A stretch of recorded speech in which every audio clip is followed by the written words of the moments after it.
আবহাওয়া দপ্তরের পূর্বাভাস মতো আজও হালকা থেকে মাঝারি বৃষ্টিপাত হলো কলকাতা সহ দক্ষিণবঙ্গের বিভিন্ন জেলায়। বৃষ্টি হয়েছে পার্বত্য উত্তরবঙ্গেও। আগামী সোমবার পর্যন্ত আবহাওয়া এরকমই থাকবে। হালকা থেকে মাঝারি বৃষ্টিপাত হলেও ভারী বৃষ্টির সতর্কতা নেই। উত্তরবঙ্গের সমতল এলাকায় বৃষ্টি হয়েছে কিনা কমেন্ট করে জানাবেন।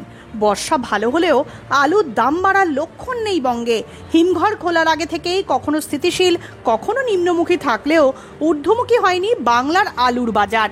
এই পরিস্থিতি থেকে আলুর বাজারকে টেনে তুলতে ত্রাতার ভূমিকা নিতে পারে একমাত্র সরকার, বলছেন সাধারণ আলু চাষি ও ব্যবসায়ীরা।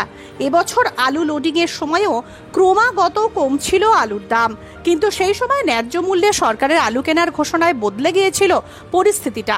খোলা বাজারে প্যাকেট প্রতি প্রায় 100 টাকা করে বেড়েছিল আলুর দাম। হিমঘরে পৌঁছে সরকার নির্ধারিত প্রতি প্যাকেট 450 টাকা দামের তুলনায় একটু বেশি দাম পাওয়া যাচ্ছিল খোলা বাজারে।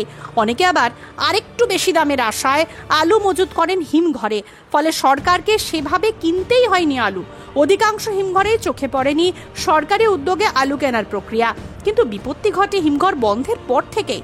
চাহিদার তুলনায় যোগান বেশি থাকায় কমতে থাকে দাম। উপায় না থাকায় আলুর অভাবে বিক্রিতে বাধ্য হচ্ছেন আলু চাষি ও সংরক্ষণকারীরা।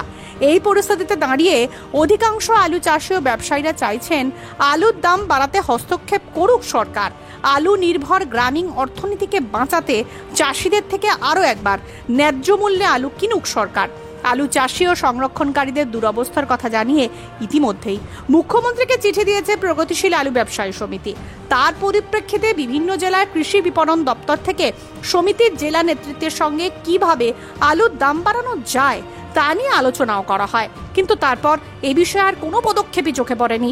পরিস্থিতি বদলাতে হলে ব্যবসায়ী সমিতির পাশাপাশি কৃষক সংগঠনগুলির তরফেও নিয়মিত সরকারের সঙ্গে যোগাযোগ রাখা প্রয়োজন, যাতে পরিস্থিতি বিবেচনা করে দ্রুত ও সুস্পষ্টভাবে হস্তক্ষেপ করে সরকার, মনে করছেন আলু বিশেষজ্ঞরা। নমস্কার, আপনারা দেখছেন ইন্ডিয়া পোটেটো নিউজ। আর আজ আমরা আপনাদের দেখাবো গত বছর অর্থাৎ 2024 সালে আজকের দিনে উত্তরবঙ্গের বিভিন্ন মোকামে কত ছিল রেডি আলু ও বন্ডের দাম, আর এবছর কত আছে। আজ উত্তরবঙ্গের ধূপগুড়িতে রেডি আলুর দাম 475 থেকে 500 টাকা এবং বন্ডের দাম 275 থেকে 300 টাকা। সেখানে 2024 সালে আজকের দিনে রেডি আলুর দাম ছিল 1100 থেকে 1125 টাকা ও বন্ডের দাম ছিল 900 থেকে 925 টাকা। আলিপুরদুয়ারে আজকে রেডি আলুর দাম 470 থেকে 500 টাকা এবং বন্ডের দাম 300 থেকে 310 টাকা। যেখানে 2024 সালে আজকের দিনে রেডি আলুর দাম ছিল 1100 থেকে 1125 টাকা এবং বন্ডের দাম ছিল 900 থেকে 925 টাকা। কোচবিহারের আজকে রেডি আলুর দাম 475 টাকা ও বন্ডের দাম 250 থেকে 275 টাকা। যেখানে 2024 সালে দাম ছিল রেডি 1100 থেকে 1125 টাকা ও বন্ড 900 থেকে 925 টাকা।